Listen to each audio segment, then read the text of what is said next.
And you see they are all pursuing the same agenda, but that doesn't mean this cannot cause war, because unfortunately, war is the best business for the ruling caste. What we are being presented with publicly is just a soap opera. If I want to continue to present this model of democracy in the media, saying it is the best democracy of all time, then of course I cannot say that there is a world government of 8 elderly gentlemen meeting in some back room and deciding for the whole world. Of course, this doesn't work this way. So get active, get off the sofa, don't consume the crisis as if it were some movie. It is the life of all of us and we can shape it because the future is not predetermined, it can still be changed now.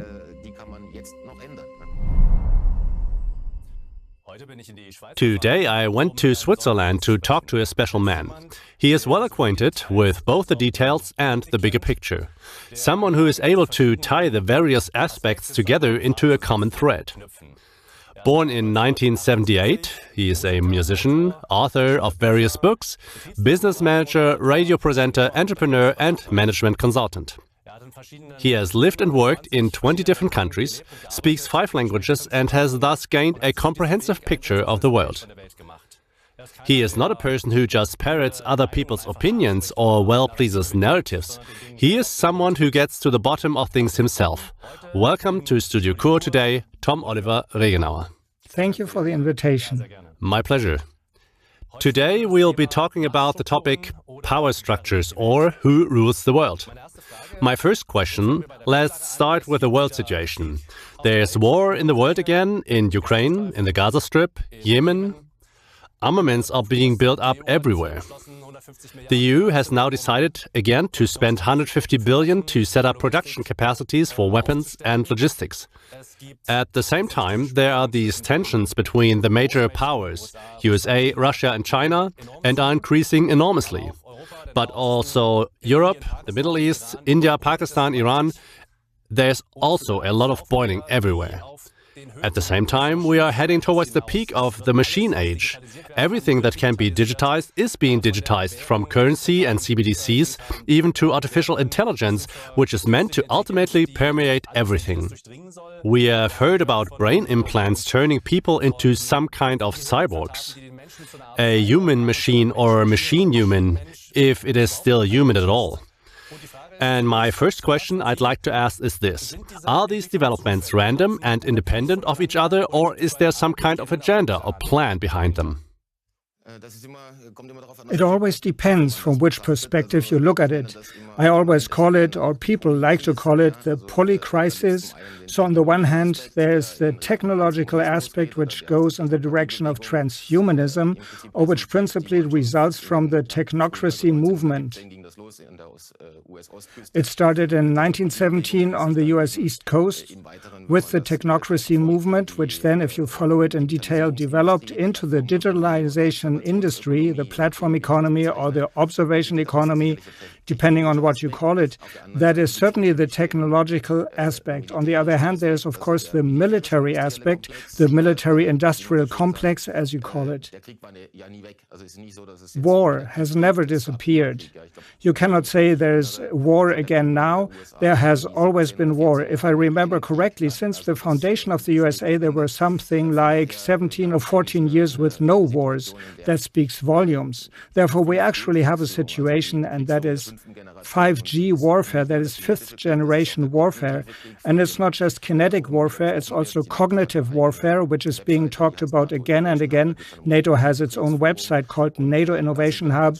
It's about cognitive warfare. And that quickly brings us back to the technology aspect, because we are all familiar with what I like to call smombies. Smartphones and zombies. When they're walking around on the street, most people are busy with their smartphone, even when they're walking the dog or taking the child for a walk. And that is just invasive technology. And of course, this has an effect on our brains, on our physical bodies, and also our mental states. That is why we have the so-called isolation epidemic.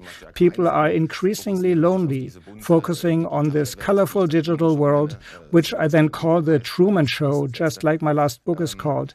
So it's actually difficult to answer this question in a nutshell.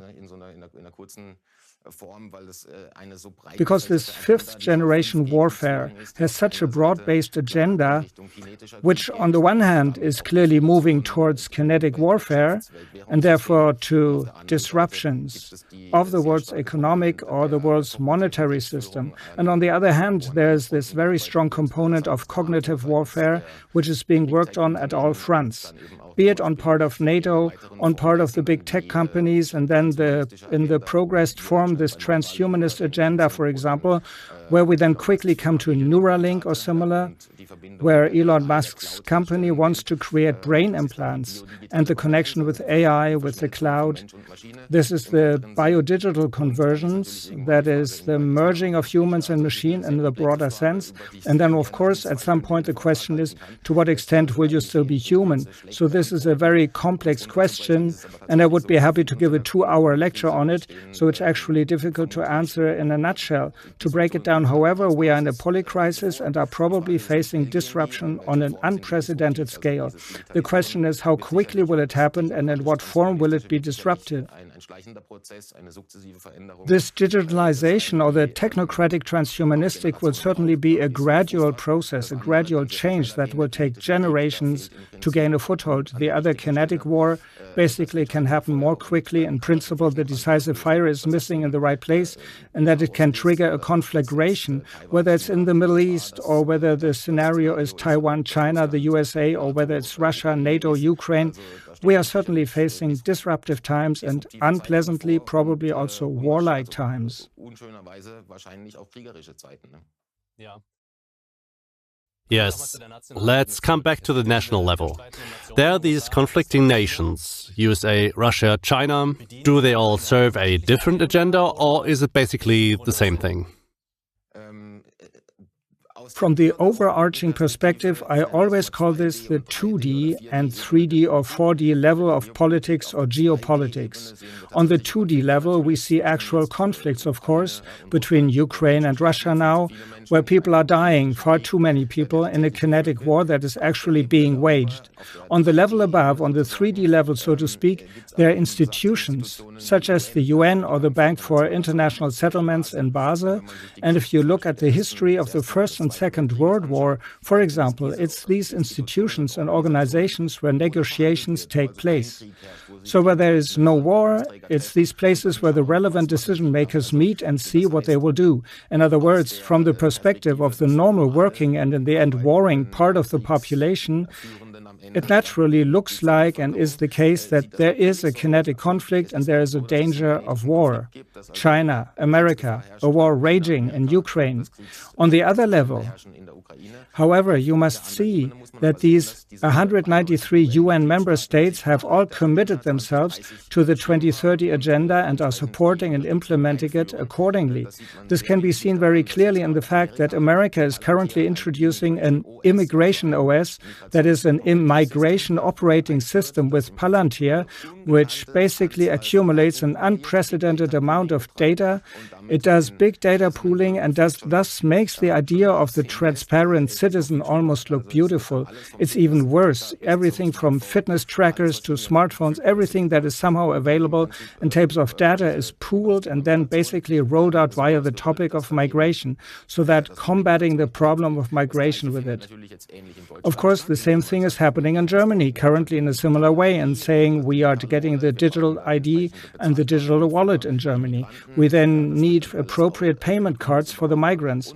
All this then will be fully monitored, and Russia will do exactly the same. 2 days ago, there were reports that the topic of migration is now also being hotly debated in Russia, that the digital ID is also being introduced there, that digital money will also be introduced there with digital rubles. So the agenda is basically running. If you look at the 17 sustainability goals and then the sub-goals, point 16 in particular is very interesting because it deals with institutions and so on, then you can see that they all are pursuing the same agenda.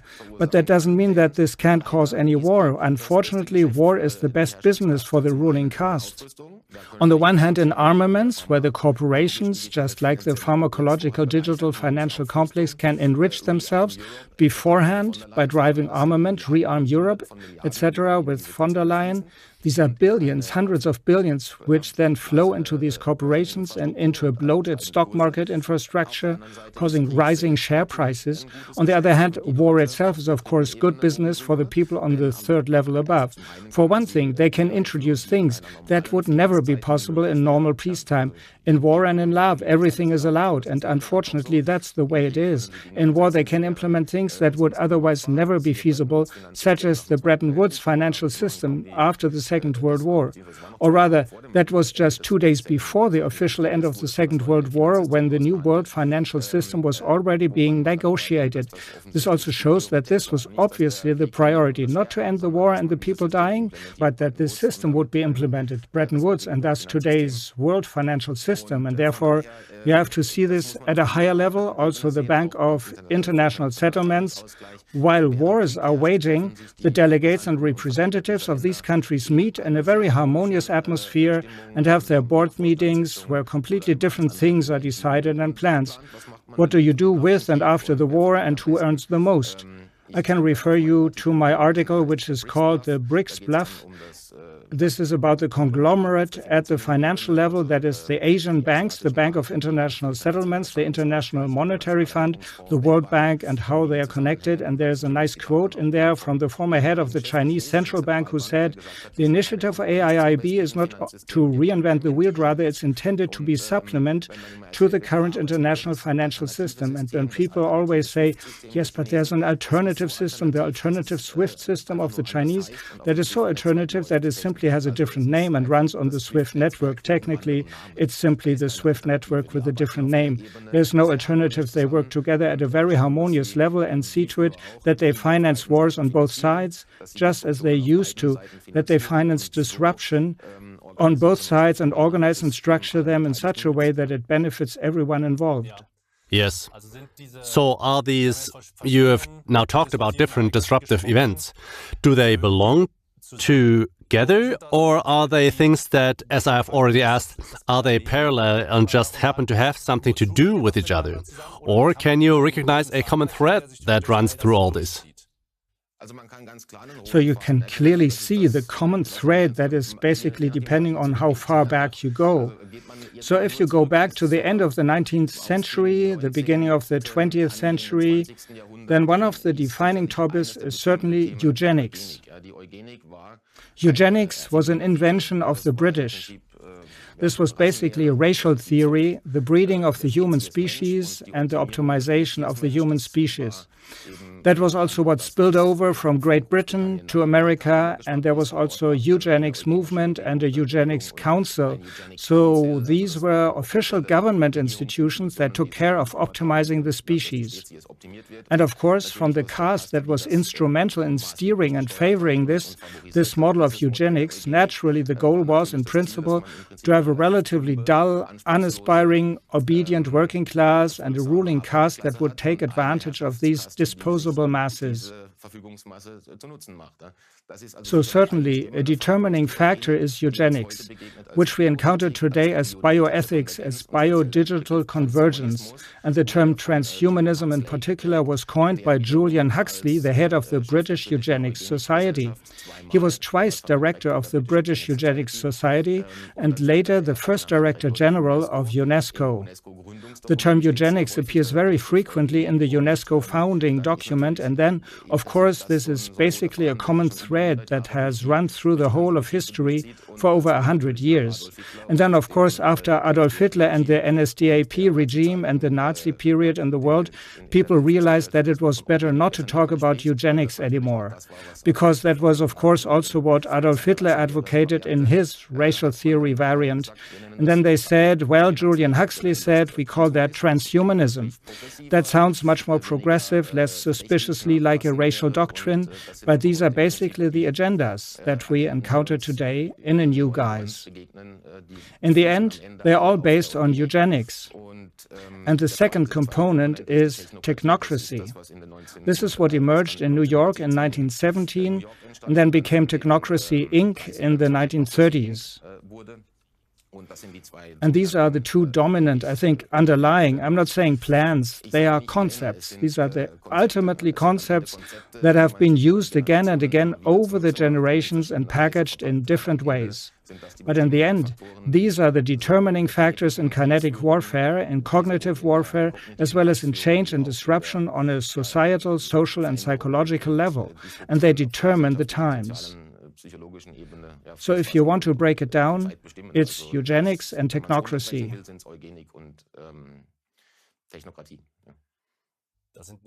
Of course, these are now two movements that are ultimately directed against people. People talk about improving people precisely through brain implants because they are being turned into this dumb mass. You can see that people are deliberately exposed to things that are not good for them, like the smartphone, which turns them into zombies, in order to then offer them a solution that ultimately goes against people again. What kind of folks are driving this forward? Difficult, yes. You can't look into the heads of the people concerned and just make assumptions, but you can glean a lot from the writings. And in the end, it still has something of this, yes, people like to say that now, neo-feudalism or neo-colonialism. And I always say that this is actually the same colonialism and the same feudalism that has always existed, only the tools of this caste have changed. So what you can do today, of course, in terms of propaganda, media manipulation, which in the end is cognitive warfare, after all, it's usually not about the content of the message, but simply about the mass of information. So very few people can actually prioritize what news they take in and filter what is important and what is not important. From that point of view, the literature of this caste, which writes very openly about what it is planning, supports in principle again and again the fact that there is a self-image of feudalism, that one feels chosen. People also like to say the blue blood, the nobility who think they are above the normal population, whereas I always say that there is no right to rule. Nobody has this right, there never was, there never will be such a right. Everyone is equal, and these people obviously don't see it that way. Yes. The alternative media very often talk about a new world order, in the sense of an authoritarian, centralized government, that certain clubs or clans agree on things in backrooms in order to benefit the world. The mainstream media naturally castigate this as a conspiracy theory. The question is, what is your opinion on this? What is right now? Yes, I mean, the term conspiracy theory goes back to a CIA document. The link can be found in the current article.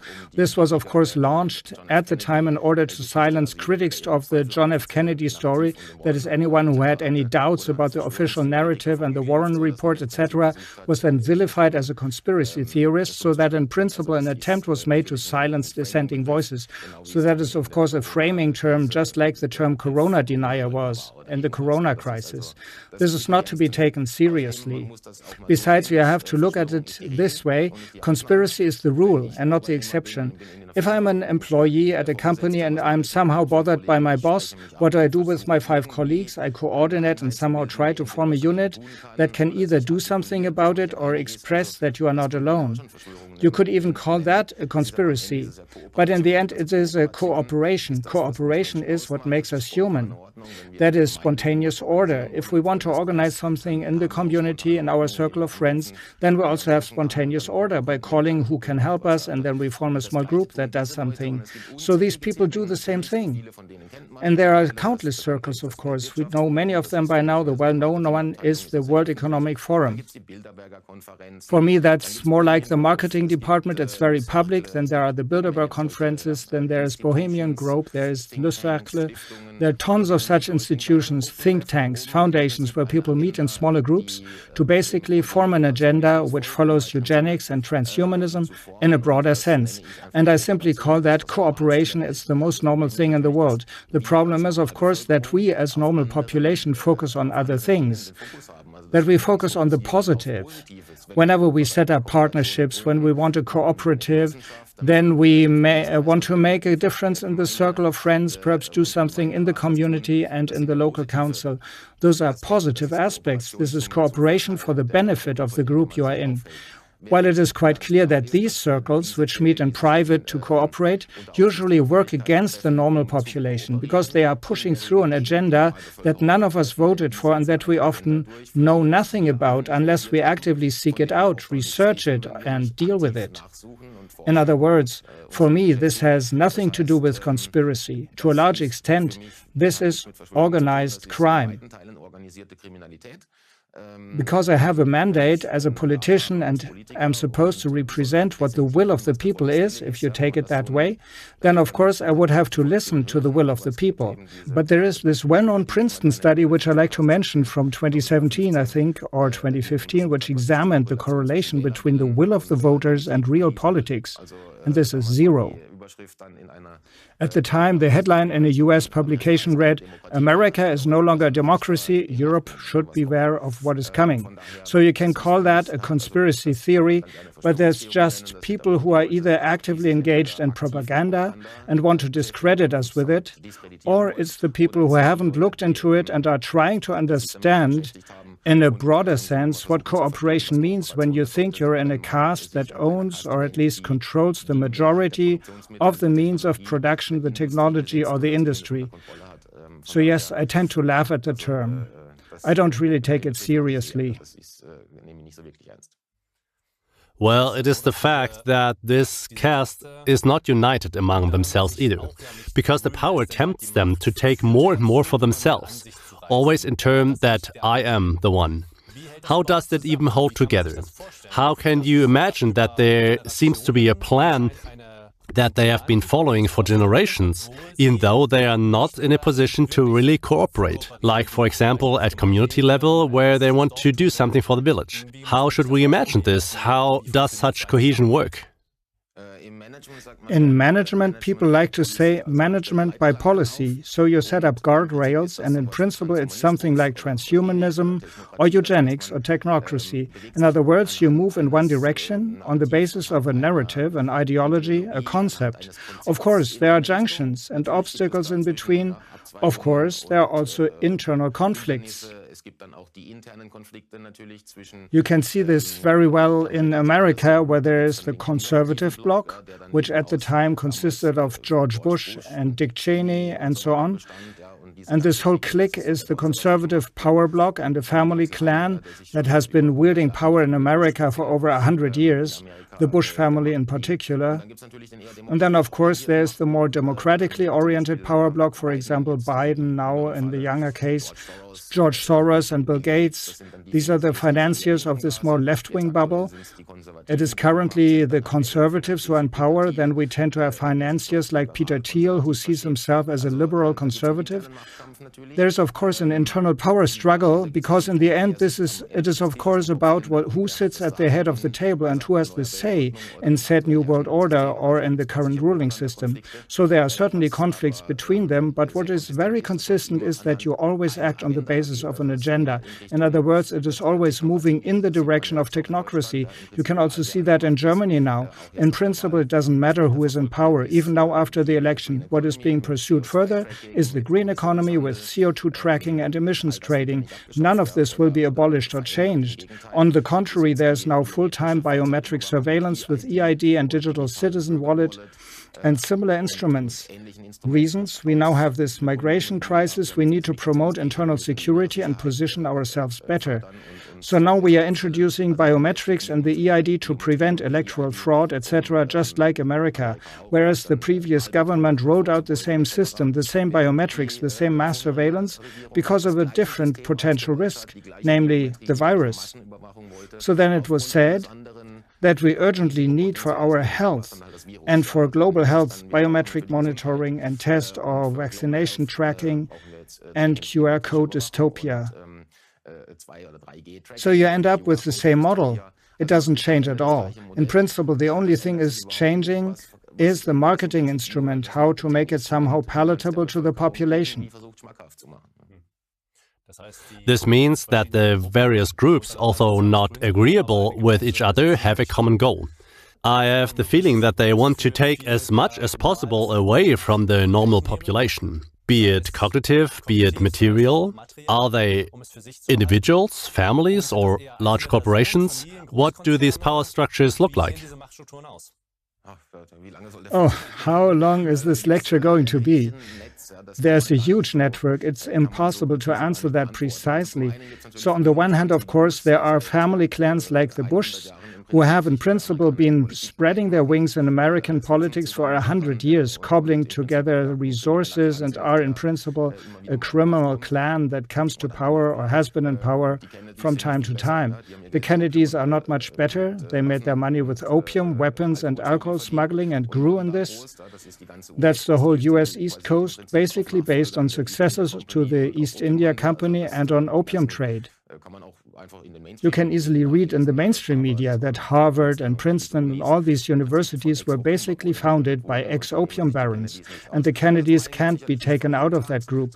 On the one hand, there are certainly these family clans. On the other hand, there are these networks such as the Bilderberg Conference. Of course, it's interesting that on the one hand, you have a George Soros or a Peter Thiel or an Eric Schmidt, who in principle very publicly represent opposing ideologies. One is left-wing democratic in the case of Eric Schmidt, ex-Google boss, and the other is right-wing liberal conservative, Peter Thiel. So they are diametrically opposed to each other in public and in the media, but then meet at the Bilderberg Conference, where they are both on the steering committee, which then implies that something different is being discussed there than what we see in the media, where most of it is probably just for show, or people are just publicly trying to secure voter share or power. While something like digitalization and transhumanism are being pursued in the background, and these people get along very well. So these people are usually also friends in their private lives. You can always see that in the Bundestag. When it's said that they are arguing in the talk show, somehow the Greens against the CDU and the left and AfD, and then at the end they're standing around somewhere at a panel laughing together and having fun. It's basically a club. And what is presented to us in public is usually something like a soap opera. Yes, you are very active in making these things public. How do you get people to listen to you? First of all, I don't want anyone to listen to me. I actually want people to listen to themselves and their intuition, their inner voice and their own conscience, because, as I said earlier, there's no right to rule. There's also no one who has to dictate anything to you or me. The only thing that should guide us in life is our personal understanding of reality, and everyone has to decide this very subjectively for themselves. In other words, what I do is basically gather information, then make it available, and above all, with all the sources I use to come to my conclusions, so that you as a reader can understand it yourself and then decide whether you come to the same conclusion. I generally find them very logical and don't see how you could come up with any other, but everyone is free to decide for themselves. I don't want people to believe me at all. The worst thing you can do is to simply adopt and adapt opinions and believe someone. You should only listen to yourself. And what I think is important is that we also use the right terms. So if I call myself a corona denier, a conspiracy theorist, or something like that, of course I'm doing people a favor. You won't find these terms in my texts, because it's always not about conspiracies, but organized crime. And there's basically the very simple sentence, follow the money. So you follow the money, which any criminal investigator would do, and any detective who wants to solve a crime.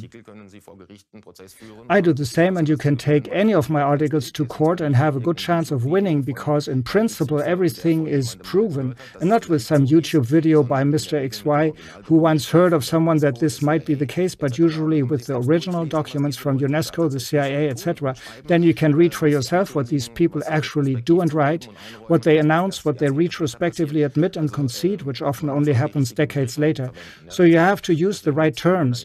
That's why I use terms like observation economics. This is basically not just full-time surveillance, but earning money with full-time surveillance.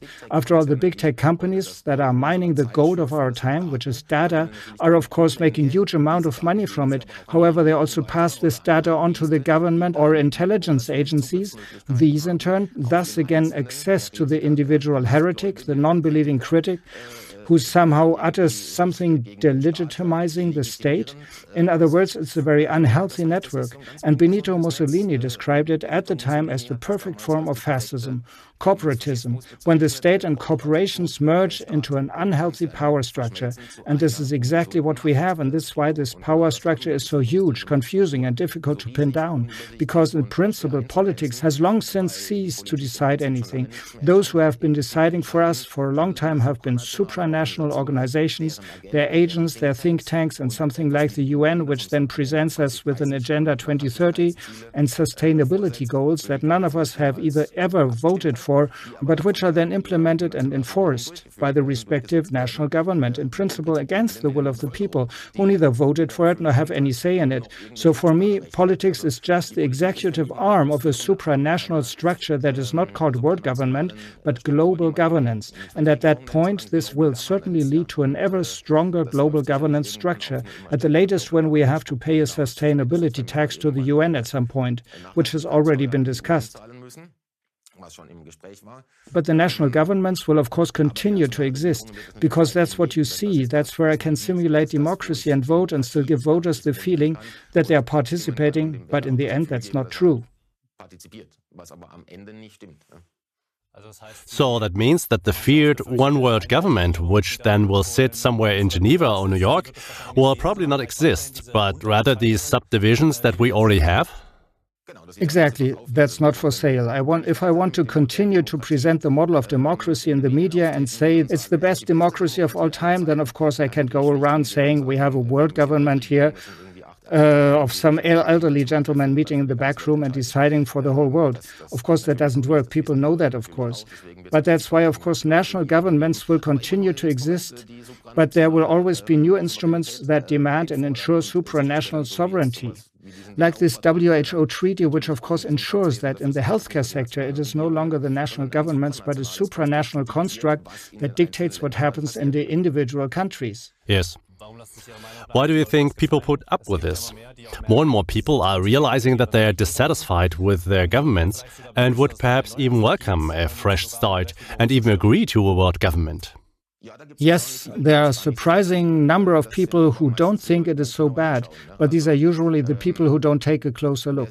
Anyone who sees themselves as a Democrat, especially now in Switzerland as grassroots Democrat, wants to exert influence in their community.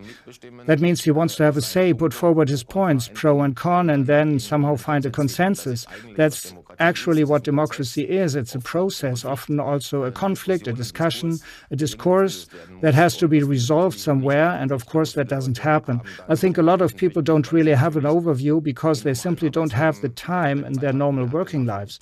Who has time to spend 4, 6 or 8 hours in the evening researching something if it's not well presented in a book?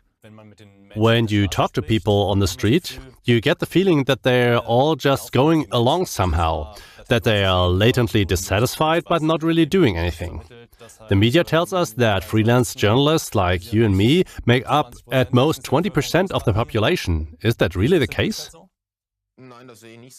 No, I don't see it that way. I always like to cite the example of the referendums in Switzerland. Back then, on the subject of coronavirus and the COVID law, there was the first referendum which initially even rejected the law. I looked at these projections or the forecasts, and at some point I think the result was 47% rejected this law, which then meant that it was accepted after all. But in the first referendum, even 47% of the population voted against the implementation of this regime, the surveillance, tracking and ultimate control system. And I believe that much of the media's portrayal of this critical bubble is completely exaggerated. Because, of course, you have to give people the feeling that they are somehow the weird, crazy, critical part of the population and that they are in the absolute minority, yes? Then you feel powerless. Of course, this creates a feeling of powerlessness and helplessness and ensures that people continue to sit at home on the sofa in apathy and are, of course, annoyed that they can't do anything. But I see it very differently because, as I said, when you're out and about in the city, in the analog space and talk to people, it's rather rare to meet someone who really thinks it's all good, who is really enthusiastic about the German government, the American government, whether it's Trump or the one before him, whether it's the Swiss government. You will hardly meet anyone in public spaces, in the pub or on the train, who is completely enthusiastic. My observation is that the people you meet who really speak positively about it are the minority. These are 20, 18, 25, 15%, depending on where you go, maybe even 30%. But I believe that this is the minority, and I believe that 60 or 70% of the population have realized that they are being deceived, that this is a facade, and that this dissatisfaction is big.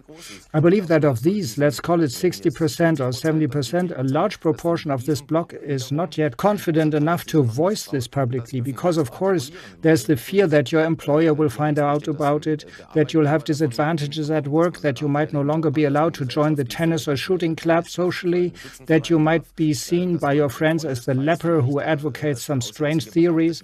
But I believe that if you talk about it openly, and this is my experience, you quickly realize that a lot of people are very critical.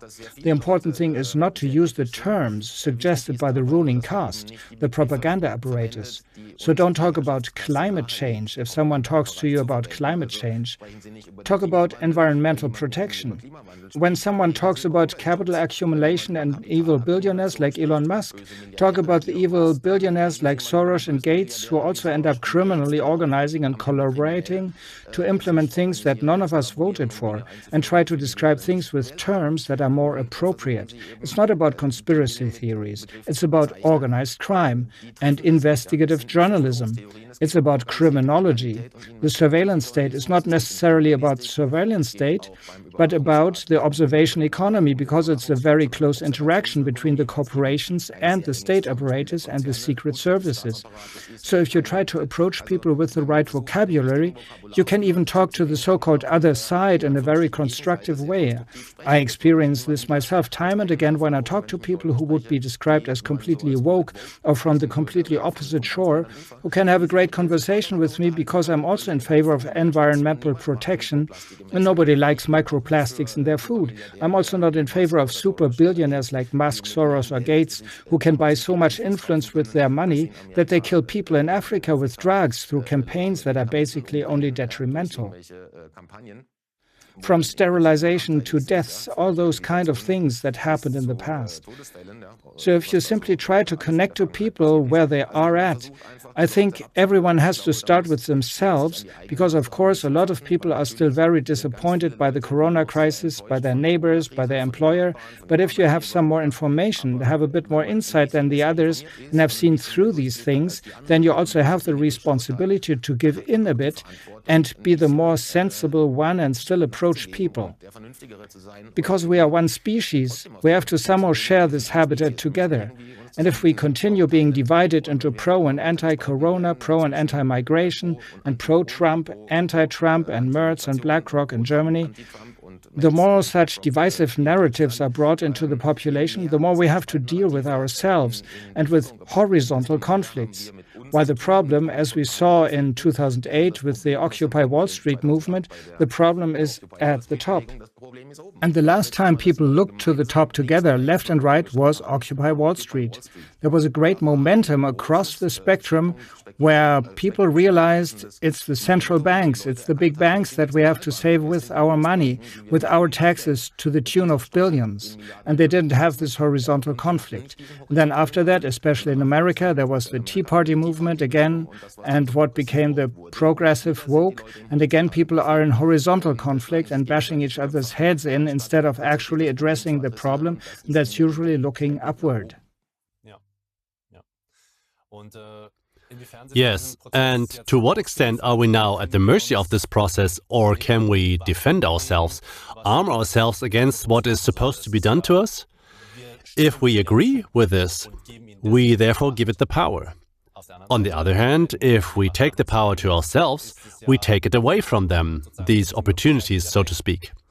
The more people do this, the larger and more extensive this process becomes. What do you advise people to do? So first of all, of course, you have to understand that the more propaganda there is, the more questionable, schizophrenic narratives are thrown out there, the more outrage management takes place. So today is topic A, you have to be outraged about it. The next day is topic B, so you have to be outraged. The more this happens, the more it is a sign that there is a certain panic up there in the ivory tower because, of course, trust in politics and the state has been falling for decades. Trust in public service broadcasting is falling, voter turnout is falling and declining. In other words, more and more people are obviously realizing what they are being governed by and that it doesn't really have much to do with democracy, are disappointed, are turning away. And of course, most people do it in a certain resignation. In other words, in disappointment, so that they simply don't want to deal with it anymore, but instead focus on their private life, on the things they can influence. That is actually correct. If I wasn't involved in journalism, I often wouldn't watch this stuff, because it's often the case that the grotesque storytelling simply insults your own intelligence. But what you actually have to advise people to do is to recognize that we are still more. So if you take the relations of a government with its police forces or the civil service and then compare them with the number of people living in this country as a population, then we have a huge discrepancy between the apparatus, state apparatus system, whatever you want to call it, and the population, which actually has the power. This is actually the idea of democracy, that the sovereign decides. The feeling is particularly prevalent in Switzerland, and you very quickly get the feeling that you are somehow being dictated to from the federal government if you are not asked. So we have these EU framework agreements, which means they're trying to get around the referendum somehow and doesn't have to go before the Council of States. They try to get out of it somehow. And people simply have to actively participate. Democracy is a process. If you already have this as the best model, and it is probably one of the best models that we know and have, and also have a certain amount of practical experience with it, if you want to get involved and actively bring it to some kind of positive result, then you have to get involved and have to do it locally. Because you can't influence the Federal Council in Bern from Chur. What you can do, however, is to make the municipal administration sit up and take notice, provide input and set the tone. And if enough municipalities do this and enough municipal leaders then take action in the canton, and the canton then takes action in Bern, then you do have the power to make the difference. Corona would certainly have gone very differently if there hadn't been so much free media and so much opposition. So get active, get up from the sofa and don't consume the crisis as if it were a movie. It is the life of all of us and we can shape it because the future is not predetermined. We can still change it now. Yes. Thank you very much for your assessment and for sharing your knowledge with us. Do you have anything else you would like to address the audience with at the end? Yes, that was almost a closing statement. You definitely need to realize that you yourself are the power, the change, the positive future, and that life is beautiful. Life is beautiful, and everything else that people try to convince us of, whether it's fear, whether they want to make us afraid of wars, fear of digitalization, etc., it's all a means of domination. Life is beautiful. You should lead a motivated, happy, fulfilled life with your family, with the local environment that you have, and under no circumstances should you allow yourself to be pushed into this attitude of fear, attitude of resignation that the media, that the propaganda apparatus wants to push us into, because then in the end they will have achieved their goal. So future is not there to be predicted, but to be shaped, as Antoine de Saint-Exupéry once said. And I believe you should do that by being active and living a happy life, because a happy life is the real revolution. Thank you very much for this interview. All the best to you, Mr. Regenauer. Thanks for the invitation.